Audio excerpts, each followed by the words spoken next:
Je t'appelle, toi, le Dieu qui répond. Écoute-moi, entends ce que je dis.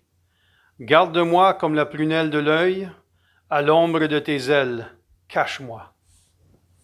Au nom du Père et du Fils et du Saint-Esprit, Amen.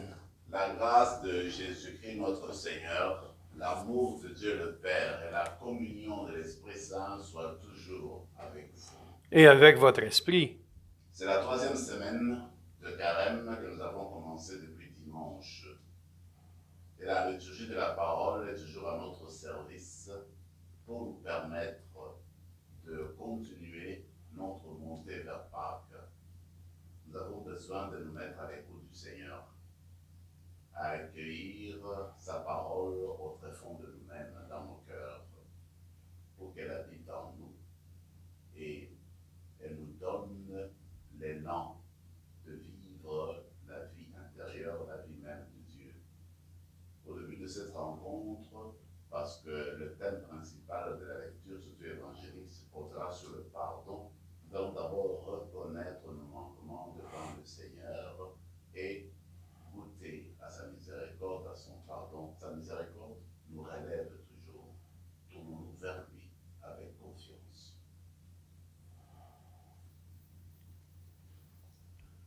Je confesse à Dieu Tout-Puissant, je reconnais devant vous, frères et sœurs, que j'ai péché en pensée, en parole, par action et par omission.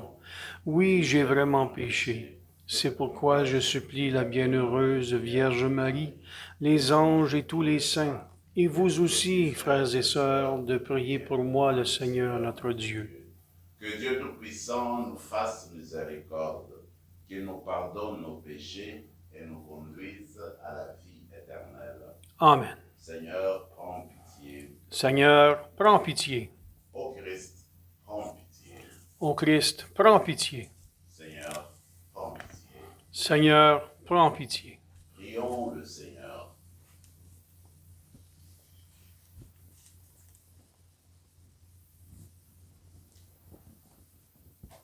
Que ta grâce ne nous abandonne pas, Seigneur, nous t'en prions.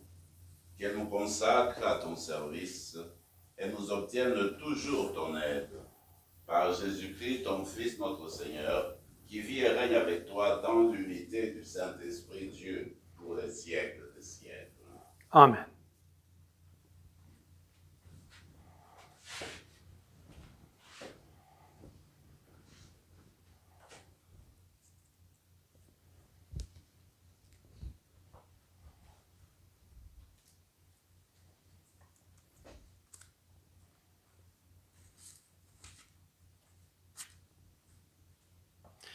Du livre du prophète Daniel.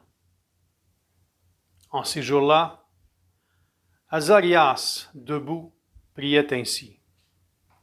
Au milieu du feu, ouvrant la bouche, il dit, « À cause de ton nom, ne nous livre pas pour toujours, et ne romps pas ton alliance. Ne nous retire pas ta miséricorde, à cause d'Abraham, ton ami, d'Isaac, ton serviteur, et d'Israël que tu as consacré. Tu as dit que tu rendrais leur descendance aussi nombreuse que les astres du ciel, que le sable au rivage des mers. Or, nous voici, ô Maître, le moins nombreux de tous les peuples, humiliés aujourd'hui sur toute la terre à cause de nos péchés. Il n'est plus en ce temps ni prince, ni chef, ni prophète, plus d'holocauste, ni de sacrifice, plus d'oblation, ni d'offrande d'encens, plus de lieu où t'offrir nos prémices pour obtenir ta miséricorde. Mais avec nos cœurs brisés, nos esprits humiliés, reçois-nous comme un holocauste de béliers, de taureaux, d'agneaux gras par milliers. Que notre sacrifice en ce jour trouve grâce devant toi, car il n'est pas de honte pour qui espère en toi. Et maintenant, de tout cœur, nous te suivons, nous te craignons et nous cherchons ta face. Ne nous laisse pas dans la honte. Agis envers nous selon ton indulgence et l'abondance de ta miséricorde. Délivre-nous en renouvelant tes merveilles. Glorifie ton nom, Seigneur. Parole du Seigneur. Rendons grâce à Dieu. Rappelle-toi, Seigneur, ta tendresse. Rappelle-toi, Seigneur, ta tendresse. Seigneur, enseigne-moi tes voies. Fais-moi connaître ta route. Dirige-moi par ta vérité. Enseigne-moi, car tu es le Dieu qui me sauve. Rappelle-toi, Seigneur, ta tendresse. Rappelle-toi, Seigneur, ta tendresse, ton amour qui est de toujours. Dans ton amour, ne m'oublie pas, en raison de ta bonté, Seigneur. Rappelle-toi, Seigneur, ta tendresse. Il est droit, il est bon le Seigneur, lui qui montre aux pécheurs le chemin. Sa justice dirige les humbles, il enseigne aux humbles son chemin. Rappelle-toi, Seigneur, ta tendresse. Gloire à toi, Seigneur, honneur, puissance et majesté. Maintenant, dit le Seigneur, revenez à moi de tout votre cœur, car je suis tendre et miséricordieux. Gloire à toi, Seigneur, honneur, puissance et majesté.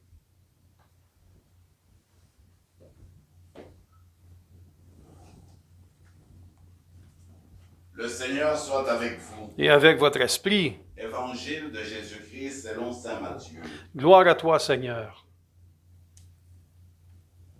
En ce temps-là, Pierre s'approcha de Jésus pour lui demander, « Seigneur, lorsque mon frère commettra des fautes contre moi, combien de fois dois-je lui pardonner? Jusqu'à 7 fois ?» Jésus lui répondit, « Je ne te dis pas jusqu'à 7 fois, mais jusqu'à 70 fois 7 fois.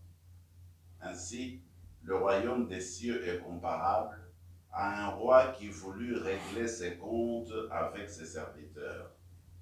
Il commençait quand on lui amena quelqu'un qui lui devait 10 000 talents, c'est-à-dire 60 millions de pièces d'argent. Comme cet homme n'avait pas de quoi rembourser, le maître ordonna de le vendre, avec sa femme, ses enfants et tous ses biens, en remboursement de sa dette. Alors, tombant à ses pieds, le serviteur demeurait prosterné et disait, « Prends patience avec moi, et je te rembourserai tout. » Saisi de compassion, le maître de ses serviteurs le laissa partir et lui remit sa dette. Mais en sortant, ce serviteur trouva un de ses compagnons qui lui devait 100 pièces d'argent. Il se jeta sur lui pour l'étrangler en disant « Rembourse ta dette ». Alors, tombant à ses pieds, son compagnon le suppliait « Prends patience envers moi, et je te rembourserai. » Mais l'autre refusa. Il le fit jeter en prison jusqu'à ce qu'il ait remboursé ce qu'il devait. Ses compagnons, voyant cela, furent profondément attristés et allèrent raconter à leur maître tout ce qui s'était passé. Alors celui-ci le fit appeler et lui dit, « Serviteur mauvais, je t'avais remis toute cette dette parce que tu m'avais supplié. Ne devais-tu pas, à ton tour, avoir pitié de ton compagnon, comme moi-même j'avais eu pitié de toi? » Dans sa colère, son maître le livra au bourreau, jusqu'à ce qu'il eût remboursé tout ce qu'il devait. C'est ainsi que mon Père du ciel vous traitera, si chacun de vous ne pardonne pas à son frère du fond de son cœur. Acclamons la parole de Dieu. Louange à toi, Seigneur Jésus.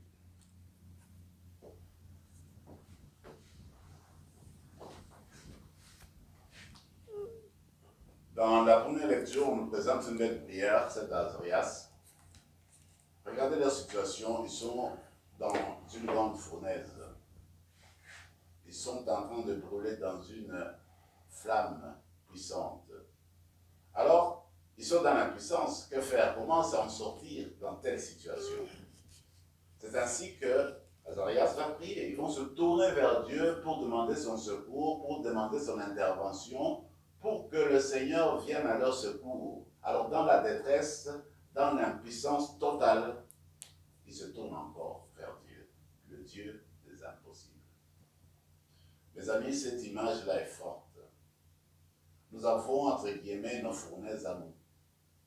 Quand les choses ne fonctionnent pas bien dans notre vie, quand il y a tant de tensions dans la famille, les enfants ne s'entendent pas, ils se divisent, ils ne s'acceptent pas. Quand nos projets tombent à l'eau, on ne sait pas comment les remédier, comment y remédier et comment résoudre les problèmes qui nous touchent de près. Ça, ce sont nos fournaises. Nous entrons dans des situations où nous sentons l'impuissance d'intervenir et de régler la chose. Que souvent, il m'est arrivé d'écouter des personnes qui te présentent leur situation. Et comme être humain, tu trouves tellement la complexité de la chose, tu te demandes comment on peut dénouer tout cela. On peut se sentir impuissant devant certaines situations, devant certaines fournaises. Comme Azarias et ses amis, quand nous vivons ces moments-là, avec confiance, tournons-nous toujours au Seigneur. Abandonnons-nous dans ses mains. Lui seul est le Dieu des impossibles.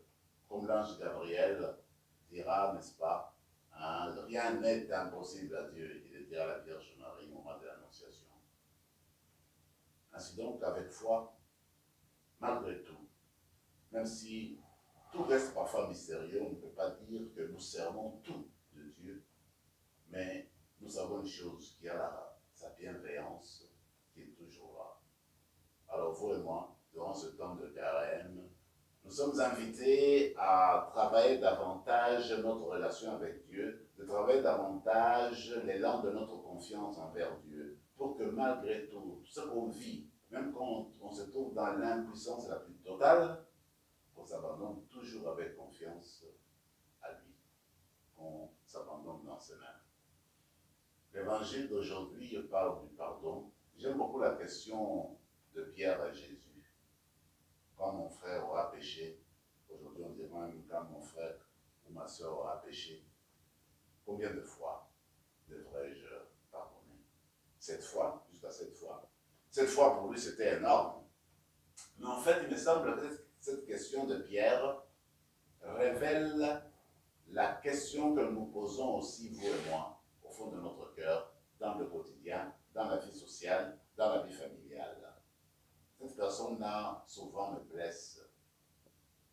Cette personne-là me cause souvent de troubles, m'humilie si souvent. Combien de fois dois-je supporter cela?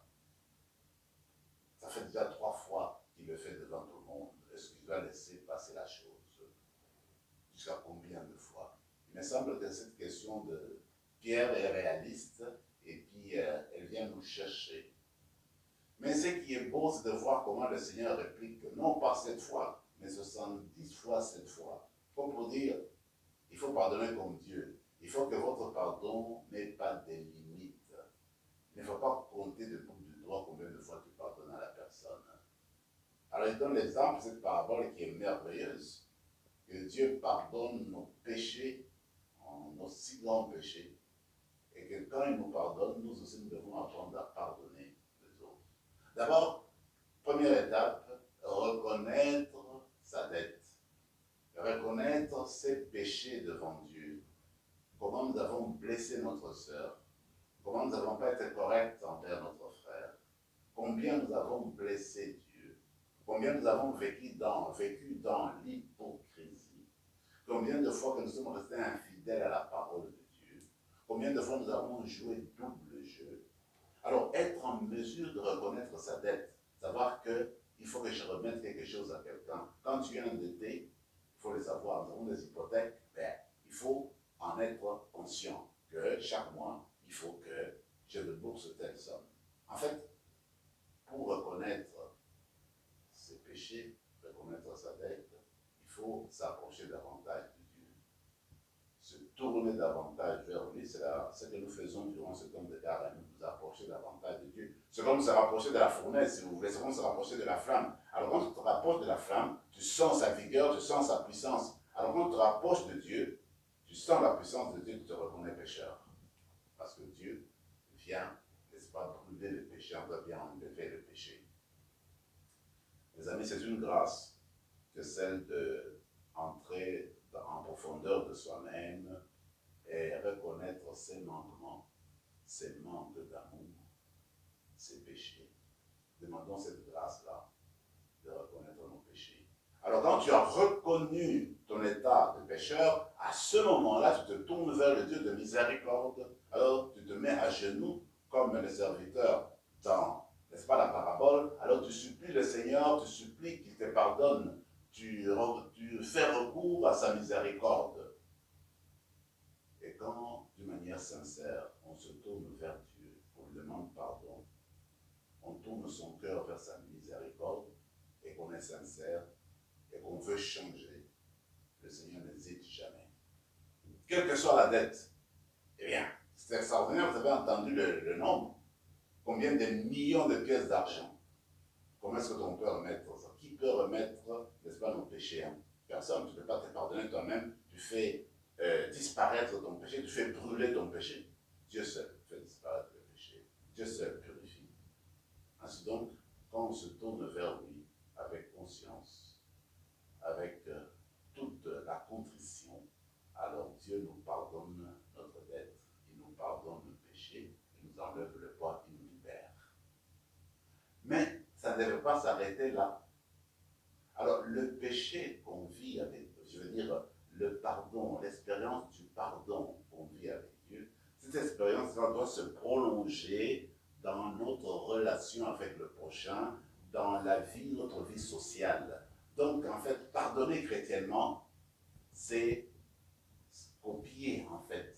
C'est basé sur le pardon de Dieu pour finalement le prolonger jusqu'à ma sœur, jusqu'à mon frère. On n'invente pas le pardon. Le pardon est celui qui nous provient de Dieu, c'est la miséricorde de Dieu. Alors ce pardon-là qui est source d'amour, source de patience, alors ça revient et puis ça va jusqu'aux chrétiens, chrétiennes, jusqu'à nos frères et à nos sœurs. Donc on peut dire que notre pardon est calqué sur celui de Dieu. Notre pardon est le prolongement de celui de Dieu. Alors tu ne pardonnes pas comme ça de ton propre chef, comme si c'est toi qui avais le contrôle de tout. Le pardon authentique vient de Dieu. Alors c'est ça qu'on va demander. La grâce, comme nous disons dans notre Père, que nous puissions pardonner, nous pardonnons aux autres comme Dieu nous a pardonné. Nous demandons à Dieu de nous pardonner comme nous aussi nous pardonnons aux autres. Alors c'est continuellement ainsi, n'est-ce pas, que c'est tout dans notre vie. Je termine rapidement avec la finale que j'aime beaucoup. Pardonner du fond du cœur. Il ne s'agit pas de pardon superficiel là. Pardonner du fond du cœur. Et ce pardon-là ne peut être que celui qui vient de Dieu. Alors on va demander cette grâce-là durant cette messe, durant ce temps de carême, que vous et moi, nous ayons cet esprit profond en nous, l'esprit qui nous habilite, qui nous dispose à pardonner à la manière de Dieu. Amen. Amen.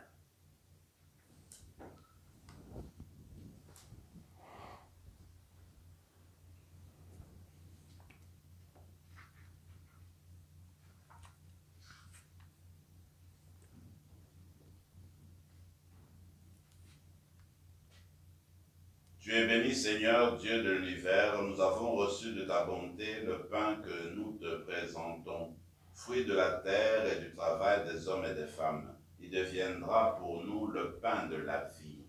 Béni soit Dieu, maintenant et toujours.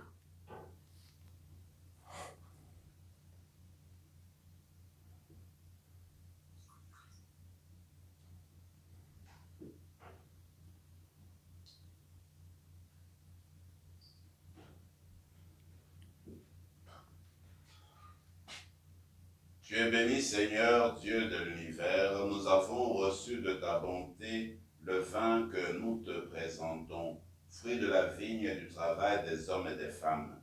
qui deviendra pour nous le vin du royaume éternel. Béni soit Dieu, maintenant et toujours. Humbles et pauvres, nous te supplions, Seigneur, accueille-nous que notre sacrifice en ce jour pour grâce devant toi. Lave-nous de nos fautes, Seigneur, purifie-nous de nos péchés. Prions ensemble, mes frères et mes sœurs, au moment d'offrir le sacrifice de toute l'Église.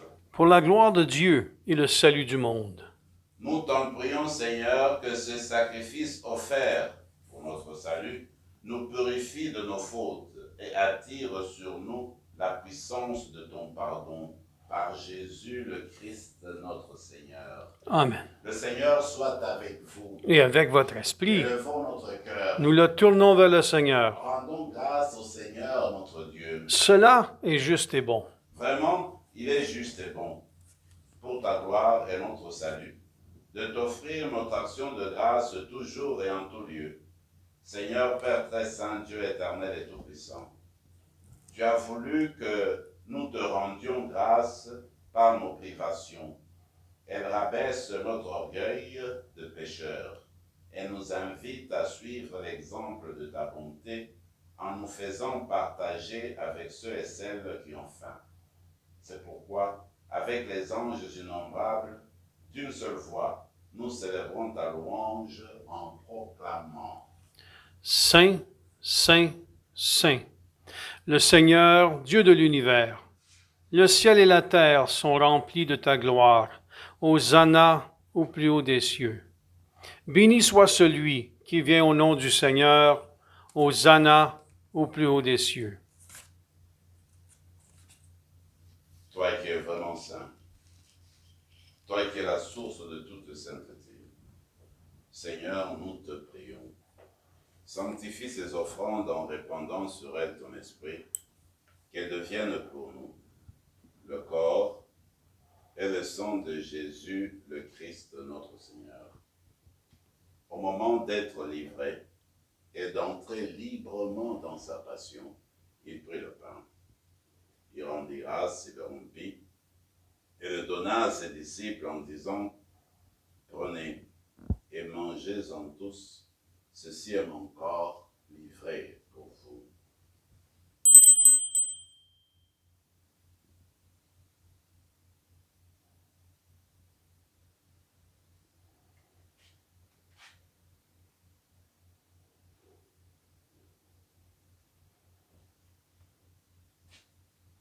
De même, après le repas, il prit la coupe. De nouveau, il rendit grâce et la donna à ses disciples en disant: Prenez et buvez-en tous, car ceci est la coupe de mon sang, le sang de l'alliance nouvelle et éternelle, qui sera versé pour vous et pour la multitude en rémission des péchés. Vous ferez cela en mémoire de moi.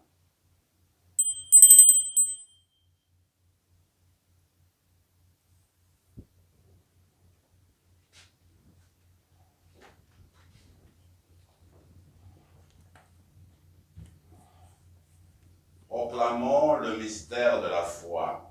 Gloire à toi qui étais mort. Gloire à toi qui es vivant.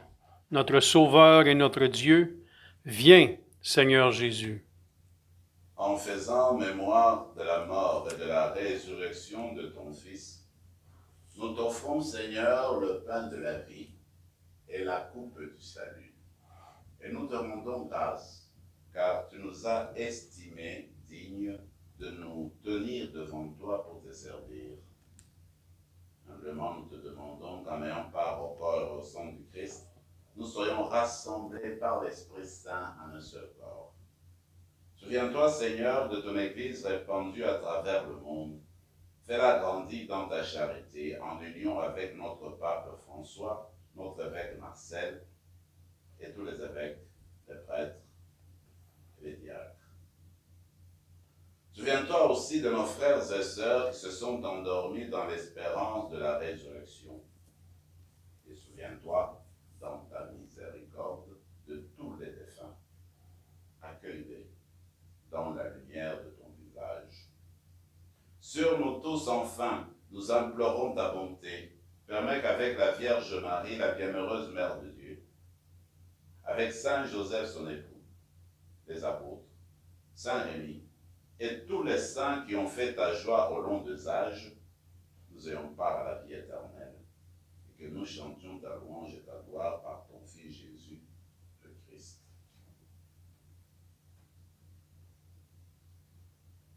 Par lui, avec lui et en lui, à toi, Dieu le Père Tout-Puissant, dans l'unité du Saint-Esprit, tout honneur et toute gloire pour les siècles des siècles. Amen. Unis dans le même esprit, nous pouvons dire avec confiance la prière que nous avons reçue du Sauveur. Notre Père qui es aux cieux, que ton nom soit sanctifié, que ton règne vienne, que ta volonté soit faite sur la terre comme au ciel. Donne-nous aujourd'hui notre pain de ce jour. Pardonne-nous nos offenses, comme nous pardonnons aussi à ceux qui nous ont offensés, et ne nous laisse pas entrer en tentation, mais délivre-nous du mal. Délivre-nous de tout mal, Seigneur, et donne la paix à notre temps. Soutenus par ta miséricorde, nous serons libérés de tout péché, à l'abri de toute épreuve, nous qui attendons que se réalise cette bienheureuse espérance, l'avènement de Jésus-Christ, notre Sauveur. Car c'est à toi qu'appartiennent le règne, la puissance et la gloire, pour les siècles des siècles. Seigneur Jésus-Christ, tu as dit à tes apôtres, je vous laisse la paix, je vous donne ma paix. Ne regarde pas nos péchés, mais la foi de ton Église. Pour que ta volonté s'accomplisse, donne-lui toujours cette paix et conduis-la vers l'unité parfaite, toi qui règnes pour les siècles des siècles. Amen. Que la paix du Seigneur soit toujours avec vous. Et avec votre esprit, Agneau de Dieu, qui enlève le péché du monde, prends pitié de nous. Agneau de Dieu, qui enlève le péché du monde, prends pitié de nous. Agneau de Dieu, qui enlève le péché du monde, donne-nous la paix. Seigneur Jésus-Christ, soumis à ton corps et à ton sang, n'entraîne pour nous ni jugement, ni condamnation, mais que par ta bonté, et soutiens notre esprit et notre corps, et nous donne la guérison.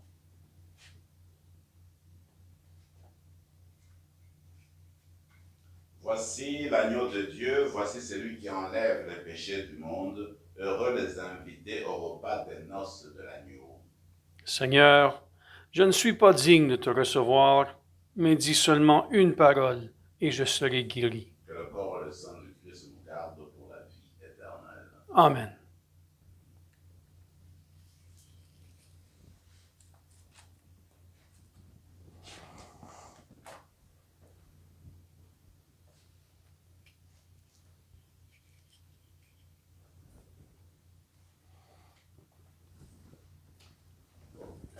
Amen.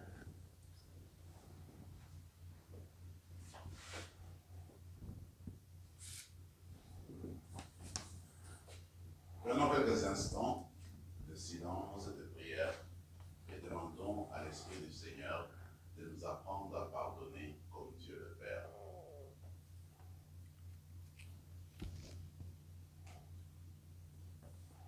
Seigneur, qui séjournera sous ta tente? Qui habitera ta sainte montagne? C'est celui qui se conduit parfaitement, qui agit avec justice. Prions encore le Seigneur que cette participation à ton saint mystère, Seigneur, fasse grandir en nous la vie, qu'elle nous apporte à la fois le rachat de nos fautes et le secours de ta protection. Par le Christ, notre Seigneur. Amen. Le Seigneur soit avec vous. Et avec votre esprit. Et que Dieu Tout-Puissant vous bénisse, le Père, le Fils et le Saint-Esprit. Amen. Allez dans la paix du Christ. Nous rendons grâce à Dieu.